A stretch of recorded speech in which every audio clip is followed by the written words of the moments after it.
Hi everybody, and welcome to Fitness and Fat Loss Secrets. I'm Jay Altman, and today I'll be guiding you to how to lose weight and to do it in a way that you're gonna be able to keep your results. I wanna welcome you all to Fitness and Fat Loss Secrets, and in case you're wondering what this is all about anyway, it's about answering one big question, and that big question is this: how do we lose weight while still feeling great without cheating by taking dangerous supplements, drugs, or undergoing surgeries that could really hurt us? And how do we sort through all of the confusing information out there when it comes to how to eat and exercise to lose weight? Okay, so that's the big question.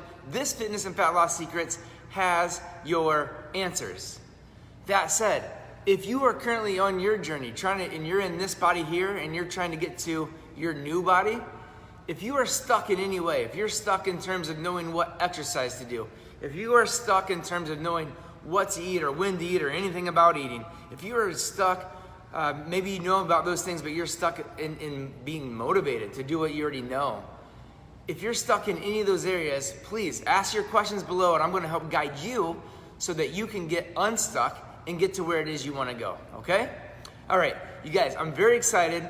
Today, I have something that I'm excited to share with you guys, and it's all about this. It's two simple ways that you can lose body weight. Now, I'm a little reluctant because what I'm talking about here is losing body weight. This is a quick way not to lose body fat. So of course what we're all up to is trying to lose body fat, right? The fat that's on our bellies, that it's on our hips, that's on our thighs, that's on our butt, that's on our backs. Wherever it is that you're carrying the extra weight is what we're really trying to do, is to lose fat weight, correct? Yes. That said, do you know that feeling like when you're really puffy, kind of bloated, maybe your ring can't come on or off, or maybe you're around your ankles or your fingers, they just feel swollen, that kind of feeling? That means your body is retaining a bunch of water. So I want to talk about two easy, simple, quick ways that you can decrease this puffiness and do it naturally, okay? Without taking drugs, with just simply using some things that we do pretty much every day anyway.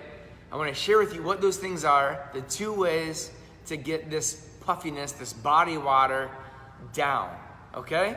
So I want you to get a pen and paper ready because I want you to actually take some notes. You're going to want to know, especially when we get to the second part of this, you're going to want to know, you're going to want to write down what I'm about to tell you, okay? All right, so here's the thing. Two ways to reduce that body water. So when that body water, again, that's right underneath the skin, if you are low body fats, it's the water between your skin and your muscles that would prevent you from being able to see any striations in the muscles or maybe any veins coming out.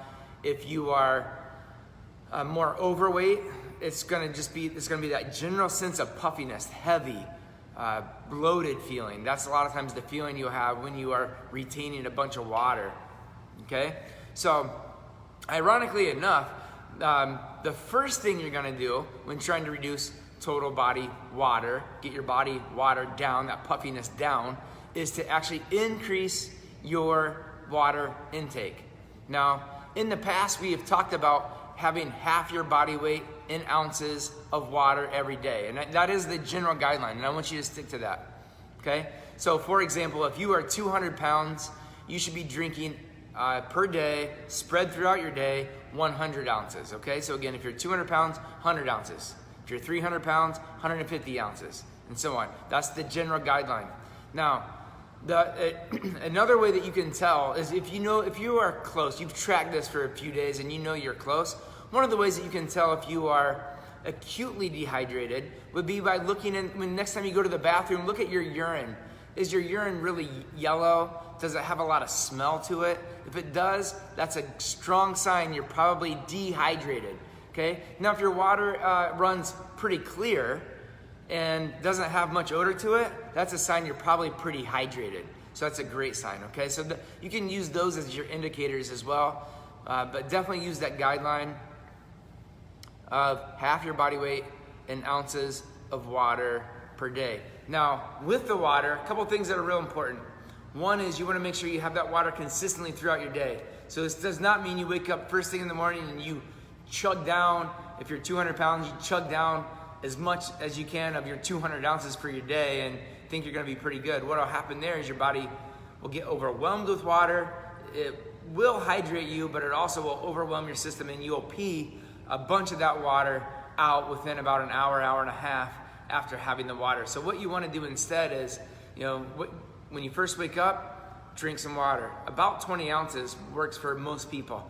So try that out. About 20 ounces of water when you first wake up, right away. Then spread throughout your day. So after breakfast, with lunch, after lunch, late afternoon, with dinner, and then preferably you want to finish up your water by 6, 7 p.m. at the latest, so that you're not up through the night needing to urinate. Okay. The other thing I want to tell you about water is if you are new to the idea of fully hydrating yourself, what will happen initially is you will find you'll be running to the bathroom all the time. And this is because your body is not used to, it's not quite ready to regulate body water, and so you're going to urinate more frequently. What will happen though, I promise, what will happen is after you do this for just a little bit, week or two at the most, your body figures out, your kidneys specifically figure out how to maintain proper body water. And what will happen is you won't go pee more frequently. What will happen is when you do go, you will just go more per time that you go. Does that make sense? So drink water throughout the day. Know that initially you're going to pee more if you're not used to this idea. And then just know that over a period of a few days to a couple weeks, your body figures out that you won't be running to the bathroom all the time. You'll just go more per time, okay? It's a really, really effective thing to do, to drink the water. We all have known this for pretty much our whole lives. All of our mothers told us, 8 glasses of water per day. But what I've found over the years in working with thousands of people is that most people, even though they know this, it's different, right, when we're trying to execute it. So we all know about it, but executing it is another thing. One of the tricks that we have been using with some people here at Altman Fitness that people kind of like is if you have a water bottle, like here's my water bottle today, it's a 20-ounce water bottle. So I'll drink about 4 or 5 of these in a day to get my water in. Now, one of the things that we offer is, and I don't do this, but one thing that people have been liking is we recommend you put rubber bands. So if you're gonna drink water, call it 6 times or 8 times through your day, put your 6 or 8 rubber bands here on your water bottle. Every time that you drink, you're serving of water for that time period, you take that rubber band off. Okay, and then when you get to the next one, you take the rubber band off. And then by the end of the day, you've had all your water spread out through your day. And that's a really, really good tip to do that. Another tip that we've shared with people that in the past that people like, people that drink bottled water, is to actually label your bottles of water. Like take a Sharpie and write the number 1, 2, 3, 4, and so on. And that way like if you need 6 of those or 8 of those bottles of water, you mark them up for the day, and then you drink them throughout the day, and that's a great way to get the water in too. My own personal favorite is my 20-ounce water bottle. For my wife Kelly, she drinks out of a 40-ounce water bottle and drinks a couple of those every day. Doesn't matter what you do, the point is to get your water in, figure out a system that's gonna work for you to make sure that you're getting your water in, the total water, and then another system in place for how to spread that out over the day so that you will stay hydrated all day long, okay? Super, super effective at helping get body water down, okay? So that's thing number 1 for how to reduce that bloated feeling, that puffiness, that holding water in your ankles, in your fingers, in your hands, and just feeling that overall bloated feeling, is to actually drink more water. Sounds counterintuitive, but in fact, it's the most effective thing to do is to drink more water, okay? All right, so now on to thing number 2 for how to balance out your body and get your total body water down, okay? Which is to balance out your intake of sodium versus potassium, okay? So sodium, as most of you guys know, or you're probably aware of what sodium is, you've heard that word, it's a mineral that brings water into your cells, okay? And potassium actually does the opposite. Potassium takes water and pushes it out of your cells. And you probably did not know that, or many of you would not have known that. There's no reason for you to know that. That's why I want to teach you about it. So, so this next thing, getting your body water down is you got to balance out sodium to potassium. Now, most Americans, especially, and people across the world eating a Western style diet, are getting way, way, way too much sodium in relation to the potassium. And that drives up blood pressure, it drives up this, holding on to the water. It does a whole bunch of things that are not good for your health, including, higher risk of heart attack and things of that nature, okay? So, but it also, having that sodium, like we talked about, it also it significantly increases your water retention. And that's what we're talking about today, is trying to get that water retention down. So the goal here is to try to consume the same amount of potassium as you are sodium. So I want to talk about a few ways that you can do that, okay? So for one is, of course, we got to think about moderating your intake of the sodium. And I have some multiple ways here to do that. But first thing first is to moderate your intake of canned and prepackaged foods. One of the things you may not know about salt is that salt is a fantastic preservative, okay? And it also, as we all know, makes our food taste really good, right? You have some food, add a little salt, and it tastes better, right? For a lot of things. So inside of canned food, what you might not know is how much sodium is actually being packaged in there. It's incredible.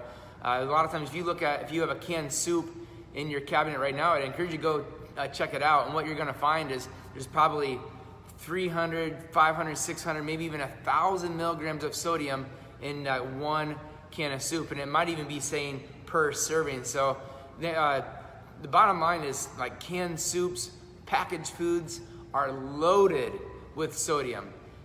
Even things that you might not suspect, like for example, sometimes we recommend people to eat like chicken breast as an example. If you buy your chicken breast frozen, what you think you're buying if you get chicken breasts that are just individually frozen would just be chicken breasts, right? But it's not right, because what you probably did not know is that before they individually freeze them, they douse them in a sodium solution. So the sodium level is way up, which helps preserve them, help prevent like frostbite and other things for that chicken breast. So if you buy frozen chicken breast, you're not just getting the chicken breast. You are getting the chicken breast plus a whole bunch more sodium. So if you're gonna buy, for example, like chicken breasts or other frozen meats, make sure to look at the label. What you would probably be shocked to find is how much sodium would be in that frozen product versus if you buy, say, fresh chicken breast, just what you find in your boneless, skinless chicken breast, there will not be any sodium. Check your packaging to make sure, but as a general rule, whenever I've looked at the stores here local to me, I don't find any sodium on just fresh chicken breast. So that's like a sneaky way that sodium might be getting into your diet without you even being aware. So I want you to be aware, okay?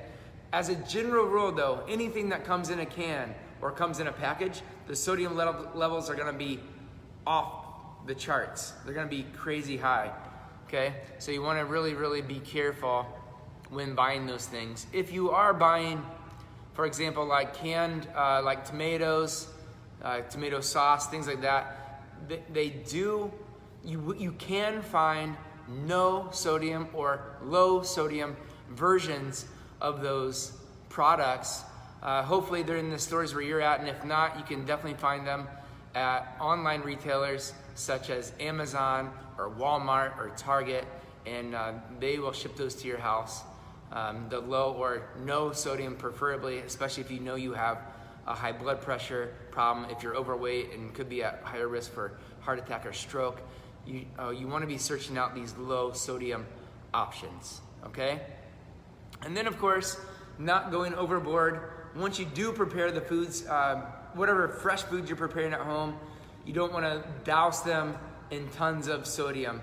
One tip that I can give you that works pretty well, as a general rule, while you're cooking, try not to add salt while you're cooking. You can use other flavorings, flavor agents, garlic, onion, parsley, all kinds of other seasonings while you're cooking. But try not to use salt.